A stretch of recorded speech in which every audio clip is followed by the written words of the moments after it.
Welcome this morning to one of our critical conversations. My name is Amalie Lipstreu, and I'm the Policy Director for OFA. And it's my pleasure to welcome you to one of OFA's critical conversations. This session will be recorded, so I want to remind you to please keep your line on mute during the presentations this morning and adhere to OFA's community standards. Our presenters are going to share some of their reactions to this past year and speak to their thoughts and hopes for the year ahead, after which we'll open things up to your reactions and some more conversations. Sean McGovern is here for support, so please message Sean in the chat if you have any technical challenges this morning.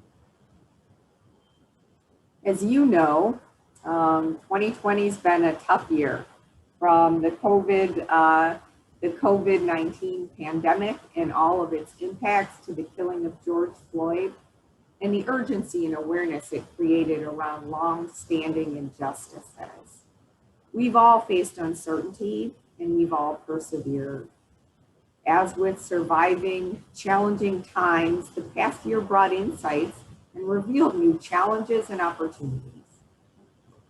We now look ahead to a world that will never be the same, and we have no choice but to try and shape it for the better.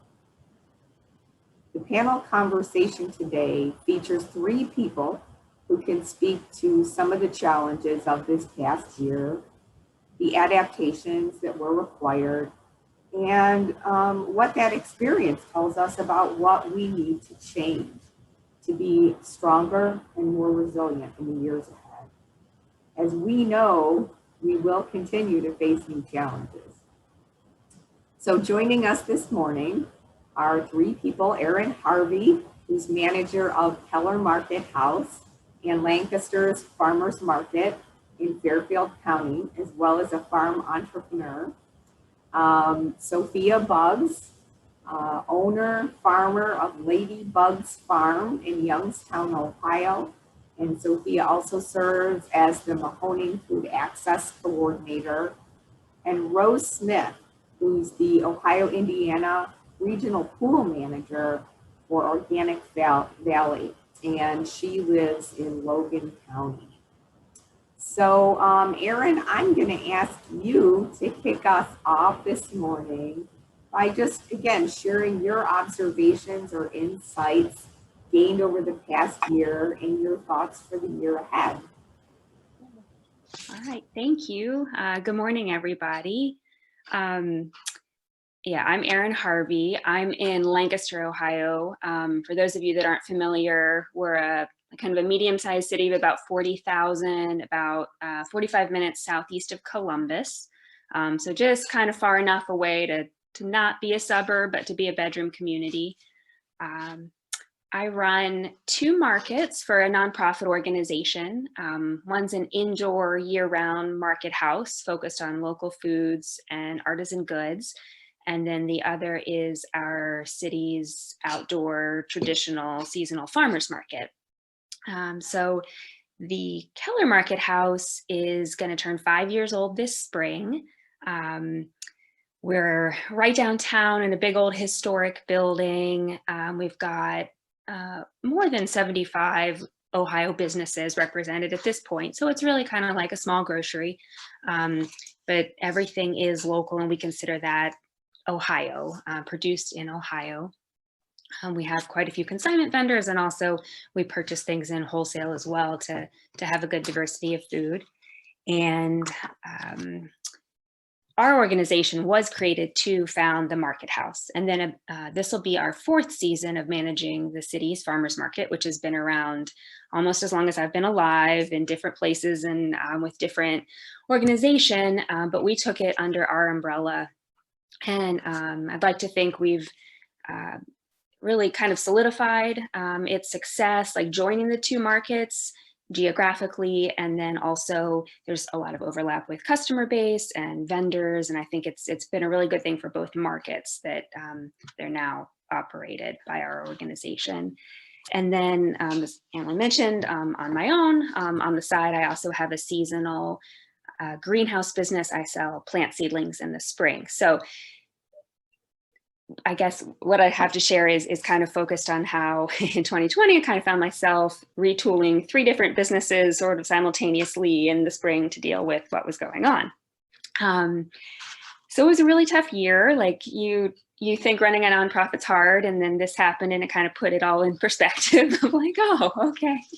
We hadn't really seen anything yet. I have 2 part-time staff. They both contracted COVID at some point during the year, and their families. We relied on a number of volunteers, all of whom were over the age of 60. So we canceled our volunteers, immediately. And then suddenly as a market manager, you kind of have to take on this role of being a public health professional all of a sudden and figure out what you're supposed to do. So it was a really stressful year, but kind of reflecting, it's interesting to me how our indoor and outdoor markets were really affected differently. In the end, for the market house, I think ironically, like the pandemic was good to us. We're in a better position now than we ever have been before. But meanwhile, the outdoor market was really tough. So to kind of dig into that a little bit more, I suppose for the market house as well, it was good timing. Like we entered 2020 in a better financial position than we'd ever been before, due to just general gradual increase in sales and also some timely contributions. And then we found that people were supporting us. Our sales picked up, and we were able to recycle that increased revenue back into adding more vendors, adding more products, having more consistent inventory, and providing a better shopping experience. We certainly had to adapt. We still offer curbside pickup for people that would like to. You could do a phone order or an online order. We introduced online ordering software in April, which was something we had been looking at doing for a long time, but this really jump-started that. I think to our advantage is we're used to operating on the brink of failure on a shoestring budget with very small staff. So that scenario was not really new to us.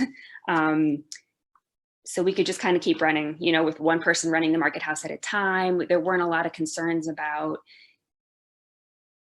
like social distancing among staff, because usually it's just one of us there at a time. And so if somebody was out, somebody else filled in, and we were able to keep going that way. And of course, as an essential business, we were able to keep running. One thing that really was just completely out the window is part of our mission, is we're really community-based. And so the last few years, we've been really adding more and more community events, and our building's huge, using it as a community space for meetings, for workshops, for parties, and people love that. I think that's really something people are hungry for in our community. There aren't that many public spaces. And so that was all on us. Some of that was a source of income for us, so we lost those income streams. And we usually do like a sponsorship drive, and we just put that all on hold. So we struggled a little bit with losing some income, but then overall our sales were up significantly the whole year. And I kept waiting to fall off a cliff there, and it never happened. We're still going strong. And I think in a way, when everything else kind of fell away, it forced us to focus on selling food. Before we were doing so many things at once. And that, kind of helped us increase our offerings. We have, vendors who fell into a new business because of the pandemic, and we've added more wholesale products and things like that. So we were more of a store this year. And like I said, we added online ordering. That's something we've been like looking into and exploring for quite a while, because at our scale, it's really hard to match supply and demand. So we're still working with that, trying to figure out the best ways to use it. But that was a huge thing for us this year. And then I think just, people felt safer coming into our store. There was still like a human touch, which people were really needing this year. Is just a better experience than going to a big box store is this year. At the outdoor market, it was a really rough season. Farmers markets are by definition a mass gathering. That's what makes it work. It's a critical mass of people coming together for a short period of time. So we were really lucky in that we operate in a huge parking lot. So we just spread everybody out, and we worked with our health department to come up with an operational plan. And that ended up being really key, because when we had any questions about what we were doing or why we were doing or what could we change, then I was able to go back to, we had some great contacts at the health department, and we did evolve over the season. They were able to say, okay, you can let go of this now, but absolutely, you need to keep doing this. And having that backing to go back to my vendors and say, this is what we're doing and why, was really good. It wasn't a fun job. Like, I felt like I was the fun police all year long. We also do a lot of events outside. We do a Bloody Mary bar. We have kids activities, and it was, the vendors weren't thrilled that we lost all of that. It was interesting to see some of our vendors had their best year ever, and other ones I think really struggled. And trying to make sense of that, I think the vendors who sell groceries, like staple items, did really well. Vendors who were established and had been there for years and had a customer base that they communicate with, they did really well. And people that could adapt really quickly. We had one vendor do like kind of grab and go produce bags. Our most popular bakery got an online ordering system. Those kinds of things really helped drive their sales. And then some of our newer vendors who don't have those connections yet, or don't have the technical capability, or have kind of more tangential items, I think it was a really tough year for them. And I kind of received their frustration, and I was like, we're in a pandemic and a recession. Like, this is kind of to be expected. Like, it's great that we're still just operating, and we were able to operate without interruption. And even as we weren't able to have the community events, like we were the community event. It was really nice to see, sometimes we were people's only social interaction for the week. And it was great to just, that little bit that people could do, just seeing somebody else face to face. It felt really good to be able to offer that. So overall, it was just a really confusing year. We were with a lot of really small businesses, and they didn't know what they were doing. There were a lot of interruptions. People were quarantined, or they couldn't get their jars, and just kind of a mess. So I just kind of like let people alone for the year, and trying to regroup now and see where people are at. Some people have really grown their businesses. I think the proliferation of all the new online platforms is really confusing to customers and vendors. So just kind of curious to see which ones stick. And once the dust settles, like I do have hope that that'll really help the local food community be better at, like for us, matching supply and demand, and just giving people more capability. And I think the biggest takeaway is that local food and farmers are essential, right? We got that word. Like, we always knew that, we did, but now everybody else does, because they felt that, when the food supply chain was interrupted, they felt that when they saw businesses they care about go out of business, they felt that. So I think if we can maintain that growth that we saw, and especially because I think local food is relationship based, and once people have a relationship, they're not as likely to let go of that. I have hope that we can be stronger going forward.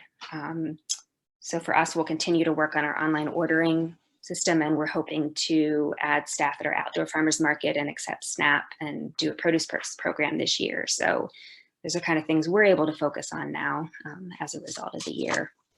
Probably taken up more than enough time there. Thank you, Erin. I do have one quick question before we move on to our next speaker. I think, we've heard from a lot of different vendors and people at markets, how some farmers have really, done better this year than they have prior because of that sense of like people either, valuing those smaller venues and or, food that's grown close to home. Do you have any sense of like what the challenges might be in terms of, as you said, maintaining, that growth in the years ahead? I think, whenever there's like a shock to the system, people kind of have that back to basics. They want to cook, they want to bake bread, they want to garden. So we can take advantage of that for, I don't know how many more years until, it probably kind of goes like this. But also, people weren't distracted this year. Like with our farmers market, I find one of our biggest challenges is OSU football, little kids soccer games. This year we were the only game in town. And people were cooking because they couldn't or didn't want to go out to eat. And that'll go away. People will go back to their lives. And so I think just that kind of staying in front of people's consciousness, like that's always a challenge. And so that's kind of one benefit now, but we'll probably lose that before too long. Well, thanks for attempting to peer into your crystal ball of the future. I think it's an important question that we need to be thinking about. So we'll come back to some questions for Erin at the end of, after everybody has a chance to speak. But right now I'd like to turn things over to Sophia Buggs. Sophia, if you want to hop on so everybody can see you. Sophia is, Sophia, you've been working to revitalize your community by offering urban wellness and farming insights through plant medicine wisdom, farmers markets, readings, cooking, and gardening classes.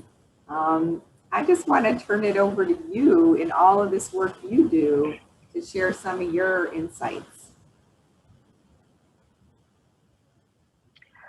Well, sure. And thank you for this amazing opportunity to connect with all of you, especially during such a sensitive time.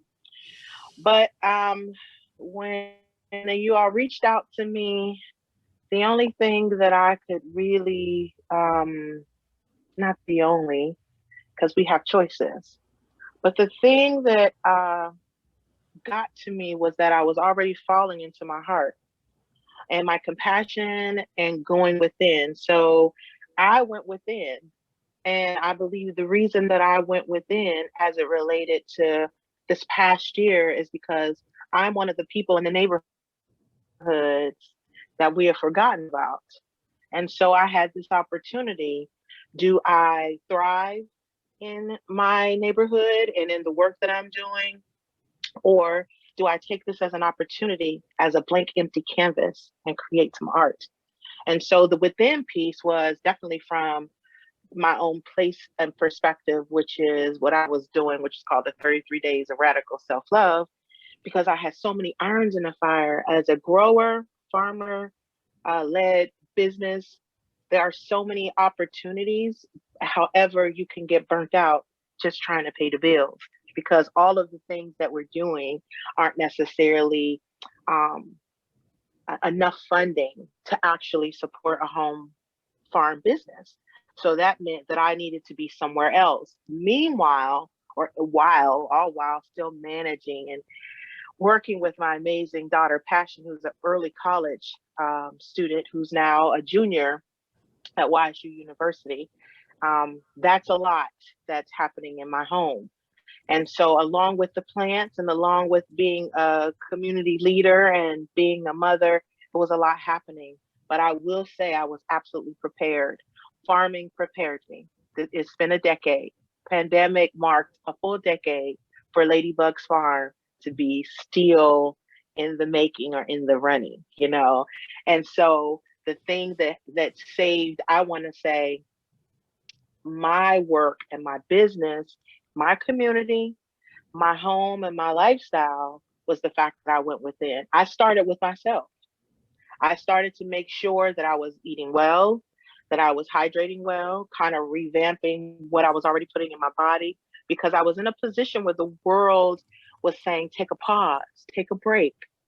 And instead of me pushing up against, and this is where I think metaphysics would play a really big part in the life work that I do, because just as we are not so happy what big factory farms are doing, we have to be careful to not do those things ourselves, to like really go within to make sure that the lead farmers of many of our small farm businesses are being cared for, because they are the essentials. And so that's what my work, I think, pushed me closer to, making sure that I was also adding a service in the essentials to the essential workers. It just so happened I was coming out of the Good Food Conference at New Orleans when New Orleans was shutting down.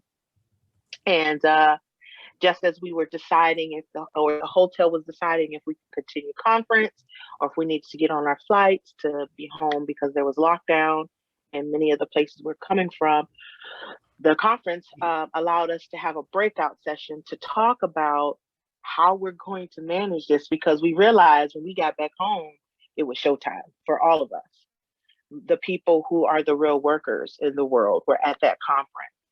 And so I love the fact that we were able to pull together and network and regroup and support each other emotionally and spiritually while we were all about to really enter the works of our lives. And what I'm so grateful for is, although it took a decade, I own my own home. I'm working very closely with a lot of organizations that are working in the area of green space and vacant land reuse. For 10 years, that's the work Sophia's been doing, partnering with whoever she can partner with to make sure that my example can be someone else's example. So I felt like it was some weird test and some weird closing of the cycle for myself. And I know how I am. I'm very 11th hour-ish. And I felt like I was in the 11th hour. So although pandemic for many of us was very frightening, with grace, I will say that it was one of the most expansive experiences of my entire journey as a grower. Like, this was it. I began growing because of feeling panicky about resources in my neighborhood. How will I still be able to maintain my ancestral home, live amongst the people I love, and just work alongside of them doing what I love sustainably? And this was it. Like, I practiced for this day. So I know that there is some heaviness about it, but there is also some highs about it, as Erin was mentioning.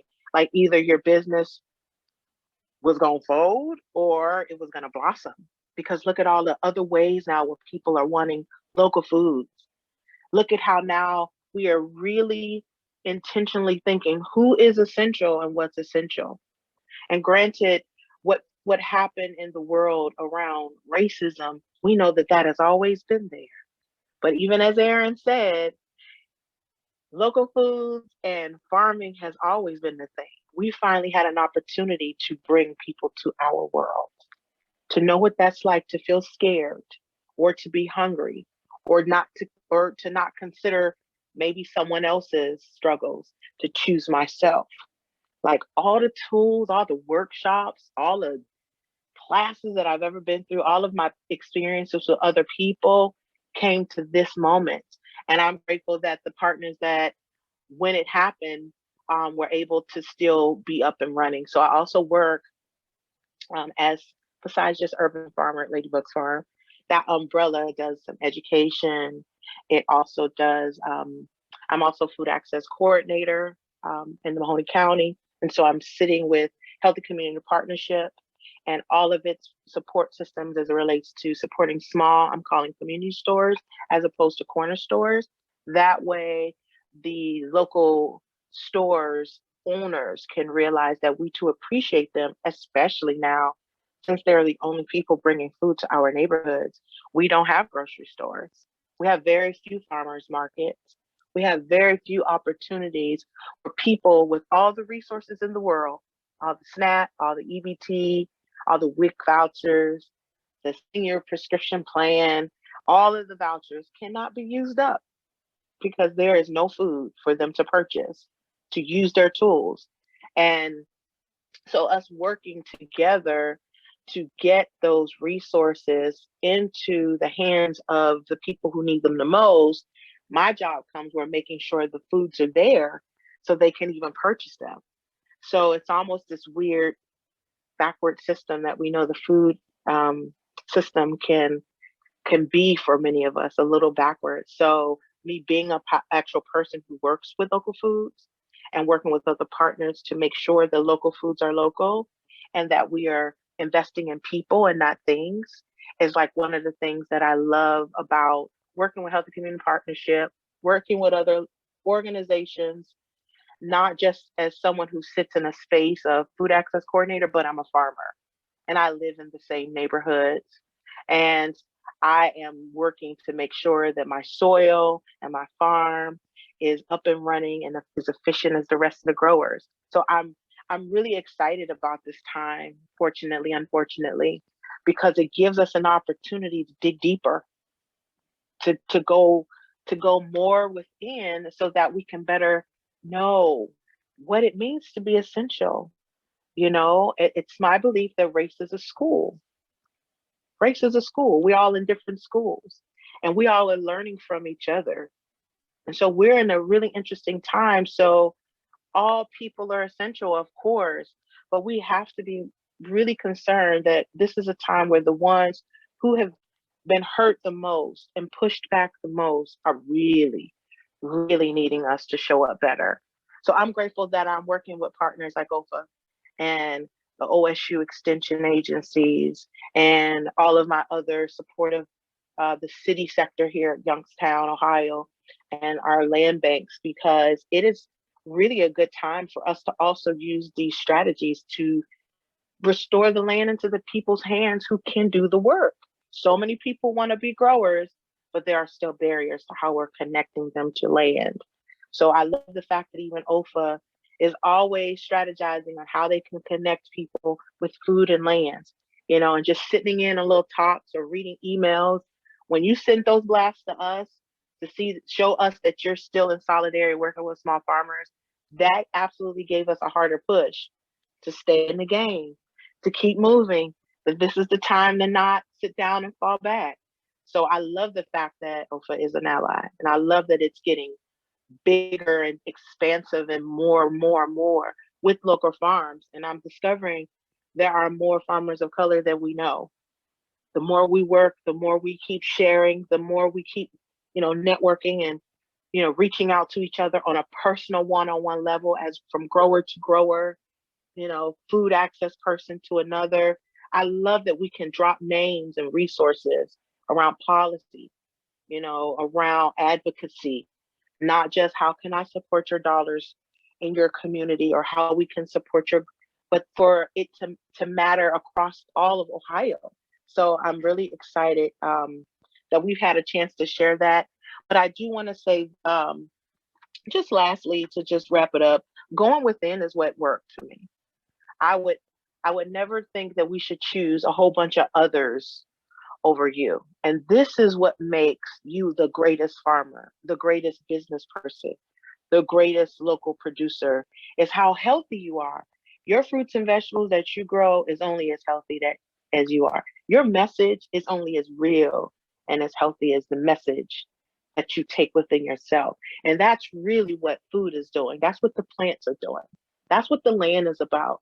It's about connecting us all, seeing how we all find space and enter, you know, grading all of our differences and our likenesses, all in the space for us all to be a great service to others. So use this as a time to push back. Use this as a time to get the thick skin necessary to continue going out serving the people who aren't where we are mentally, physically, and spiritually. Like, we are it. This is the time. I'm looking forward to answering whatever questions you all have. Thank you for allowing me to share my message. Thank you, Sophia. I mean, I love that you're so effectively able to integrate like the reality of what's happening on the ground with this inspiring, positive vision metaphysical vision of how we move forward. I love it. And I'm going to ask you one more challenging question too, before we turn it over to Rose. And that's, how do you think we can be a better ally? Like thinking about the challenges that you're facing in your community, in the work that you're doing. I know it's a hard question, but is there what do you see as the biggest challenge that needs to be overcome? I think again, like I said, that's the greatest challenge, for us to not look at food as business as usual. I know I don't want to sound all hippie to do, but it is the bridge. High quality foods, which to me feels like a conversation of higher vibrational beings in general.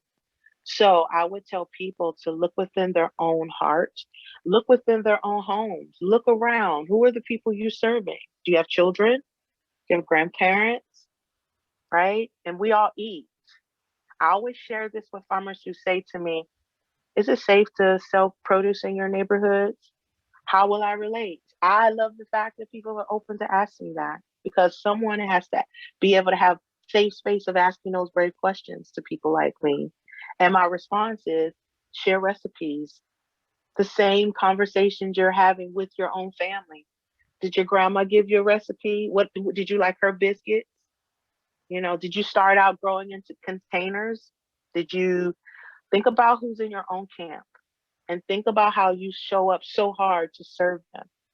And now imagine what that's like when someone's not showing up to serve all of your essentials in your home, your family, your loved ones, your gardens, you know? And I know right now it's a stressful time, but breathing really deeply and making sure that you're responding to the people who are asking genuinely, please help me. Like, that's what we do as growers. Speak the language of food.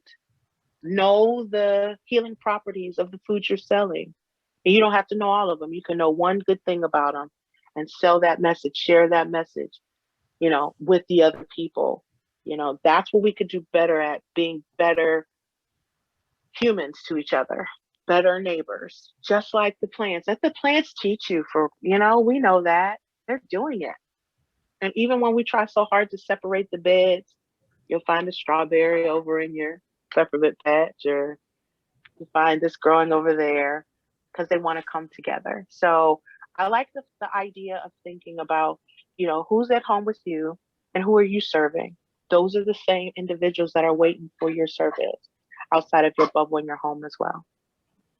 Thank you, Sophia. It reminds me of what people say, where I think there's so much truth, and that's that, sometimes the solution to getting out of some of our challenges is going to require different thinking, different ways of thinking that got us into those problems in the first place. So thank you for that grounding. Now I'm excited to hand things over to Rose Smith. Rose, you've been a regional pool manager for Organic Valley.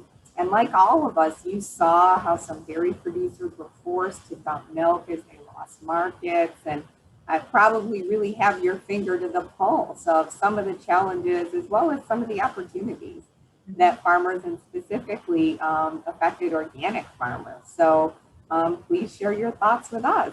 Yeah, absolutely. But before I get started on that, I want to say I think that Miss Sophia should be the keynote speaker next year, Milo. I'm just making that clear.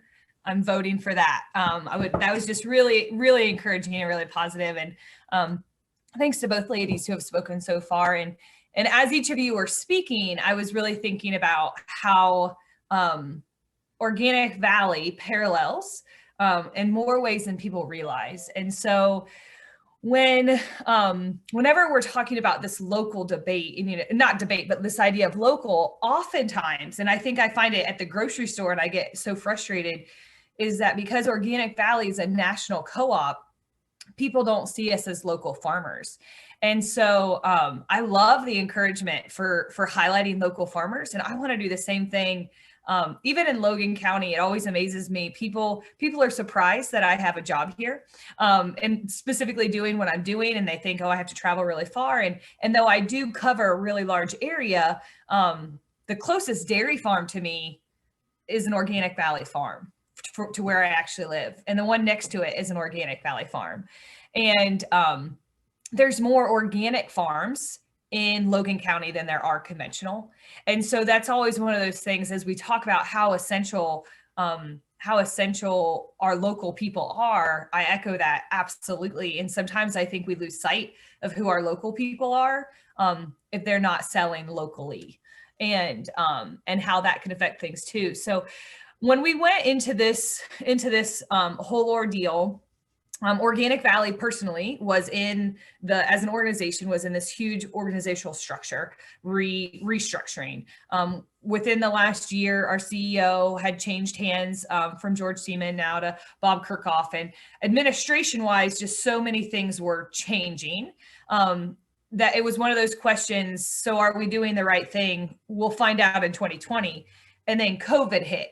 So we don't really know if all of our changes are what helped us, or the fact that we make ingredients for people to cook at home. And now people are cooking at home. And so we still are figuring out if last year's profits, we'd like to think it wasn't specifically a COVID bump, but it was also the whole year of all the restructural changes that we made. We think it's a good balance of both. But we also saw, as organic was thriving, especially Organic Valley was thriving, our conventional friends and neighbors were dumping milk, as Amalie pointed out. And there's been some confusion as to why that happened. And I would love to address that, because a lot of people don't realize that when it comes to organic things, especially Organic Valley, we don't have all our eggs in one basket. We have an entire line of products. And so we did shift that line. There were products that we stopped making because they weren't deemed essential. To be quite honest, chocolate milk was not something that was seen as something that absolutely needed to be made right now, but we were running out of our regular white milks on the shelf. So they stopped making chocolate milk in order to make sure we were fulfilling the orders. And so Organic Valley did some shuffling, and we're not going to make that product right now because we need the milk somewhere else. But we had the ability to do that because we are already set up in a system to make ingredients to be cooked at home. In the conventional world, so much of that product and that milk goes to making much larger quantities, let's say, 5 to 10 pound chunks of butter that are sold through conventional means to restaurants. And were sold in these much larger packages. And so what used to be maybe a flat of eggs that was a whole carton that, had 6 dozen eggs in it, those were no longer being ordered. So those packaging plants had to then switch things around to start packaging in cartons that could be sold at the grocery store. And that can't happen in a turn of a dime. In Organic Valley, we had the means to do that. In the conventional world, they didn't have the means to do that. And so that's why we saw the conventional world struggling and milk being dumped and eggs being lost, but we didn't see that in the organic world. And it was a good wake up for everybody in this industry that you have to be prepared for anything, that your sales could go up to 300% in a matter of a week. And if you don't have the ability to change and work with that, and not only we're as a national co-op, we're working with all these organic farmers to make sure everything happened. We had this split in people who work in our plants and people who work at our distribution center that were deemed essential, and then not having emotions involved when you who works in an office are asked to work from home, that you're still part of an essential system, but you're going to work from home right now. And that doesn't mean you're not an essential worker. And so there was that balance of that word that we're all essential. And it's okay that we're working from home. And Organic Valley is still working from home. The people who work at the plants are going in. They were given raises to thank them for coming in to do this essential job at Organic Valley. And those of us who I already worked from home. Obviously, I don't drive to Wisconsin every day, but for the people that live in Wisconsin who are working from home, they're going to be continuing to work from home for a long time. and it's working. So I think that there are a lot of people who are okay with that. They have been given the opportunity to go back in the office, but they're not seeing as many people take that opportunity as they thought they would, because we're managing this business very well from our home offices. So I kind of rambled there, but I mean, I think the other two ladies really put into perspective the overall, and I just kind of capped it from a larger organization's standpoint. So thank you for that, Rose. And one last question for you before we open it up to everyone. So it sounds like a lot of the organic producers that Organic Valley works with were able to adapt and pivot and do okay. I know that pivoting did require some costs too, right? Mm-hmm. To make some of those changes and take the time to adapt. Are those things that you think you'll have to keep doing like in the months and the year ahead? So as for Organic Valley, we are going to continue to focus on some of those core ingredients. You're not going to see nearly as many of the convenience foods that were out before. A lot of those products have just been cut from the line because they're not as important, to be honest with you, as some of the others. If you were to ask our farmers, for a lot of them, it was business as usual. I heard plenty of farmers say, this isn't affecting me. You guys are still picking up my milk. We heard a lot of complaints that we weren't getting together for meetings, but I'm just gonna take those complaints, yeah, I understand we all want to be together. I would sometimes laugh at people who would complain to me about not having meetings, and I haven't seen them at a meeting in 6 years. So I don't know what they're so upset about. That on the farm itself, we're not, I should roll that back. The farms I work with in Ohio, Indiana, and Kentucky, we did not see changes. The farms out west that might be larger and have larger amount of staff and employees, there were changes on those farms. And I think that my colleague, Jake Schmitz, who works out there, had to do a lot more adapting and getting kind of everybody on the same page, more so than the farmers here in the Mideast had to do. Well, maybe people just were like so secluded because of COVID. They really wanted to get together for a meeting. Anyway. I think so. And that's a big part of who Organic Valley is we do have that social element, and sitting in a phone booth to do a Zoom call is, to call in, it's just not something that they're as excited about. But I will say, as we've changed our platforms in order to adapt to this, I have participation from members in Co-op Matters that have never participated before, because they are, because now that we've made them this online platform, they can take 30, 40 minutes to hop on a call where they wouldn't come to a whole day meeting I was putting on. That it's interesting how I'm seeing different participation from different groups, and me encouraging Organic Valley that I don't think we should go back to 100% the way we were before in our social aspects, because we are engaging people that didn't engage that way, and that we've got to come up with a good balance of the in-between. That's great. Great point, Rose. Well, you've heard three really different and great perspectives on this past year and some of the challenges. Now it's time for you to just, this isn't really structured. So if you have questions, reactions, or comments, now's your time. Feel free to unmute yourself or type a question in the chat. Sean just shared that other organizations are seeing similar things, Rose. Lots of engagement from folks who couldn't or wouldn't participate before, definitely. And I think that that engagement is worth taking the time to look through and really examine and come up with a good balance moving forward. Do I think that it's healthy for us to live the rest of our life on Zoom? No.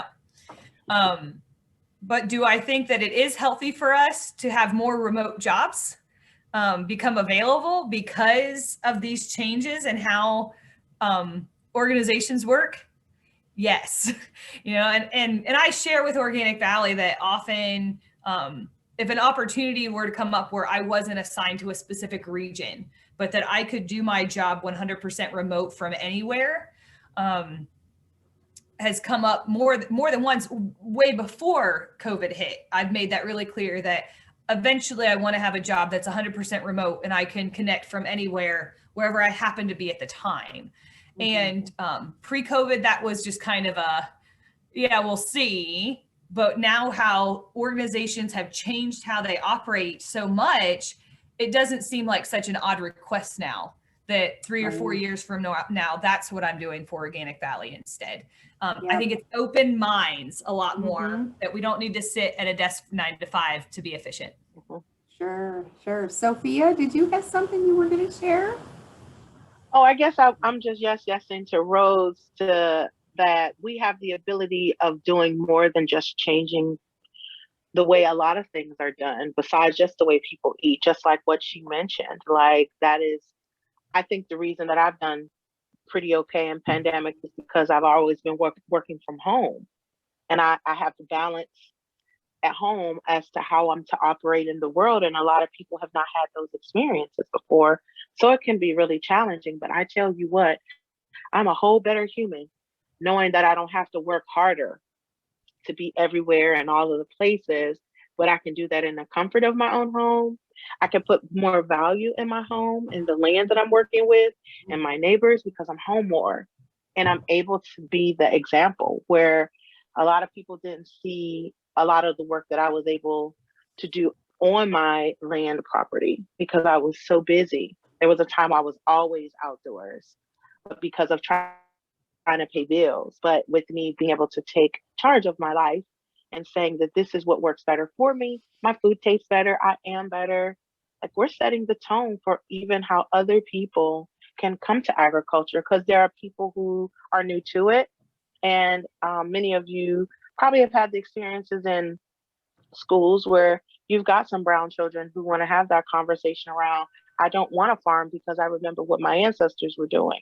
Well, this is an opportunity for us to show the beauty of the land and its sacredness and how it's restoring and healing and how we've got this, like I said, this wide open slate for us to move forward to be better humans. So I love the fact that Rose did just mention, like, this is an opportunity for us to change the whole world through nature. Thank you for sharing that, Rose. Thank you, Sophia and Rose. Anybody else have a question or a reaction?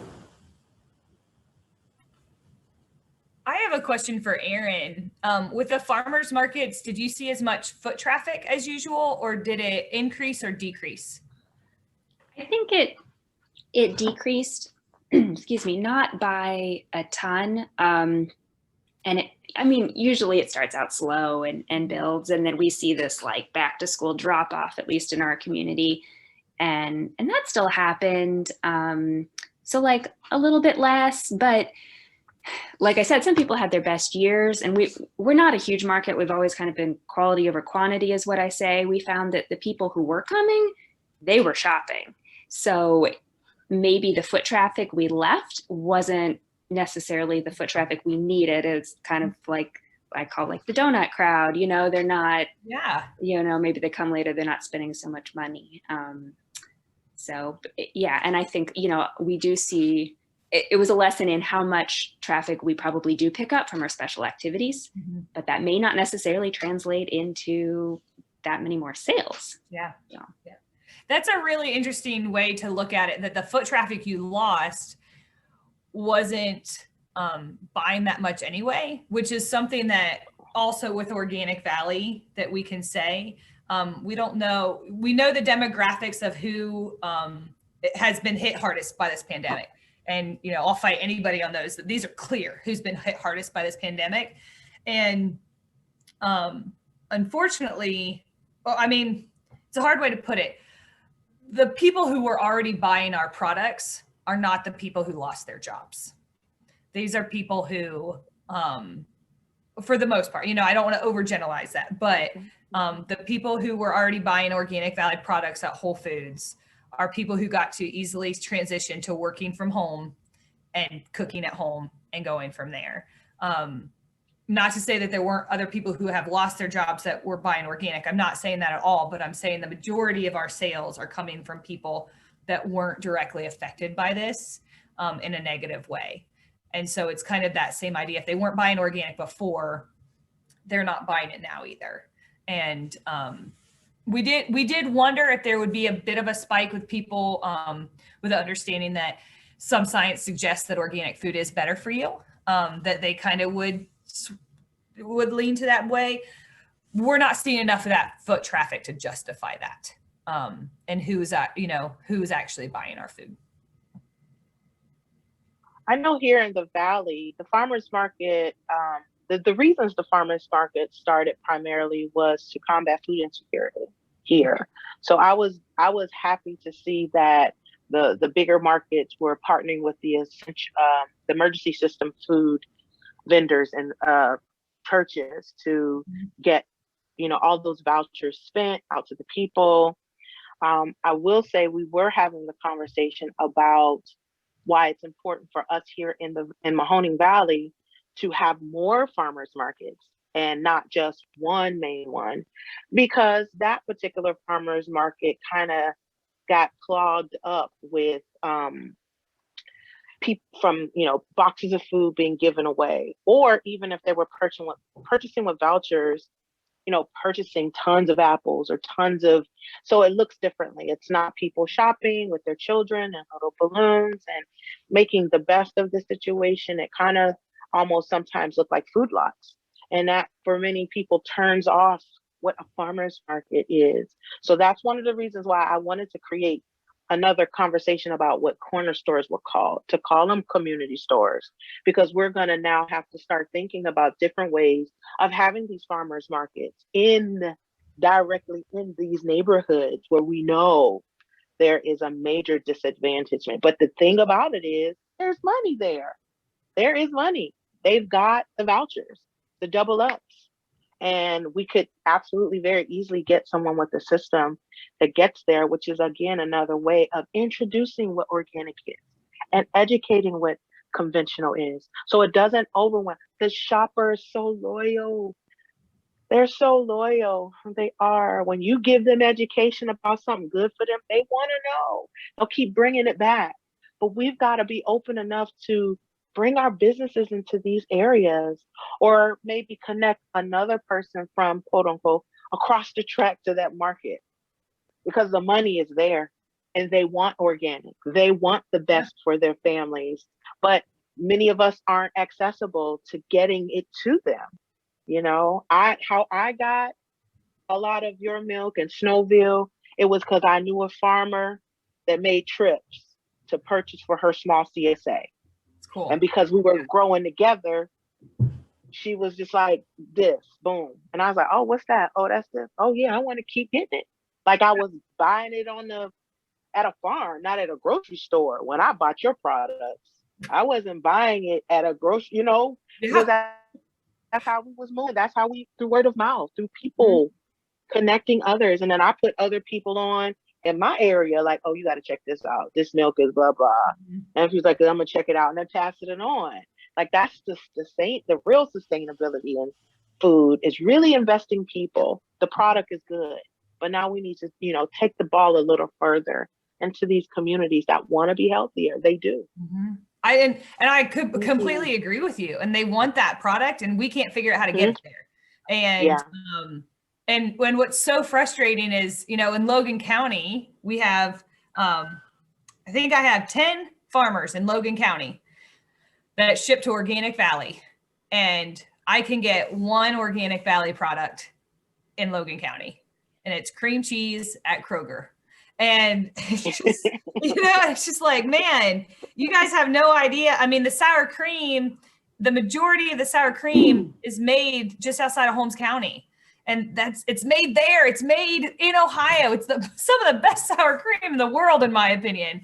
And I can't get it in Ohio. I got to drive to Kroger. And even last night, I actually was making some cookies last night, an Organic Valley recipe. I had Organic Valley eggnog that still needed to be used. It hadn't gone to code yet. So I was making we're using Organic Valley's eggnog cookie recipe to make these cookies. And then I was laughing because it's, anytime a brand puts out anything, it says use Organic Valley eggs, use Organic Valley this, butter, this and that. And I was laughing because I even surprised myself that I had all of our branded stuff to make this recipe. And I texted one of my coworkers. I said, I actually surprised myself with these eggs, that I had OV eggs in the fridge. And she said, oh, where did you get them? Did you have to go to Columbus? And I thought, yeah, actually I did. I was already in Columbus shopping when I bought these eggs. And so I get you. And when you said that there's money not being spent, man, like that, the money is there. They have it. They want to use it. Why aren't we getting these products to accessible places? That's a good point. I'd like to bring Erin back in just briefly, because Erin, I think like this model of like the Lancaster market, where it's a cooperatively, it's a community store, it's a cooperative store. Can you speak a little bit to the model that you're using there and, the potential for other communities?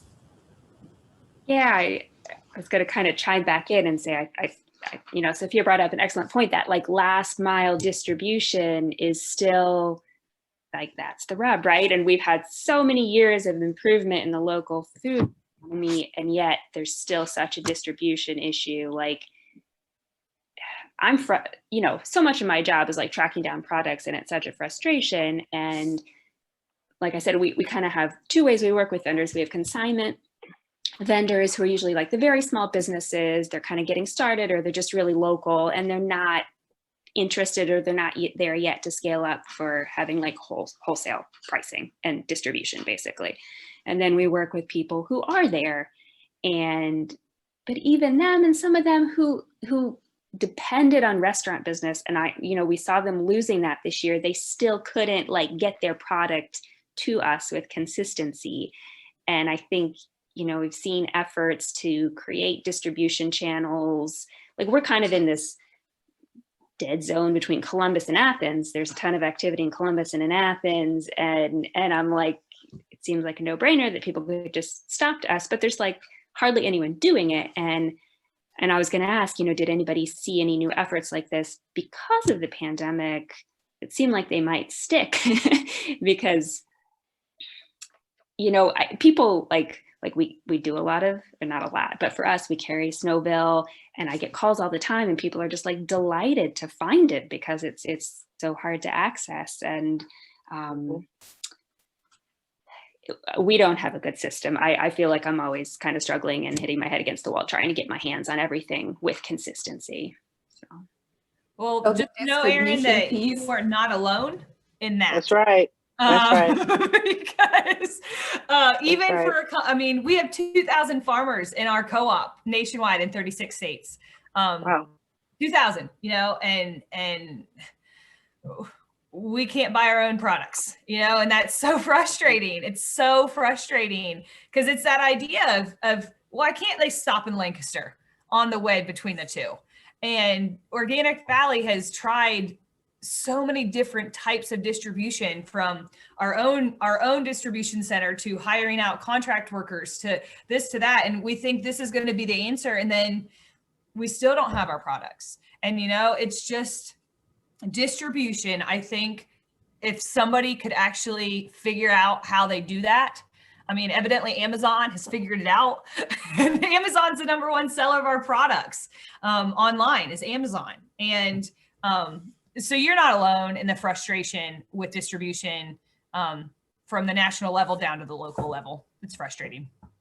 Well, and I think, talking with somebody recently who is trying to do this and looking at pricing and knowing what I pay when I take half a day to drive down to Athens and bring stuff back in my car, the price of the distribution is not built into the product. And we already feel like the prices are so high. And then I'm like thinking about, what do I have to charge if we actually factor in distribution, and it becomes more painful. Right. You're doing an excellent job, Erin. I see your heart in the work. I appreciate you. And the people who get what you're serving absolutely appreciate you.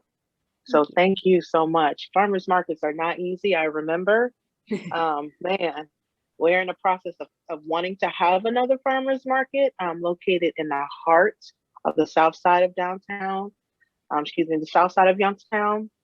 And it's not that getting the food there is difficult, it's the right kinds of food and the right kinds of vendors, because we have such big farmers that are like around those areas. We want to use the opportunity to like get the smaller growers into those areas to give them an opportunity. I feel like the resilience is there for us all to grow together, not just the people in the neighborhoods, but also the growers, like create small business commerce so that our children's children can also say we helped create that, and to put some real faces on it. So you guys have really done a good job with that. I'm familiar with your work. So keep up the good work. Thank you for sharing. Well, on that positive note, I hate to cut this good conversation short. We have a number of questions we weren't able to get to. So, you can connect with Sophia, Rose, or Erin using the Socio app, and you can, follow up with them with questions that maybe we didn't have time for. So I know they all would be interested in hearing from you. Don't hesitate to reach out. Let's give a virtual round of applause for Erin, Sophia, and Rose for a wonderful talk today. Thank you all so much, and enjoy the rest of Thank you all, everyone. Wow. Blessings and wholeness. Thank you.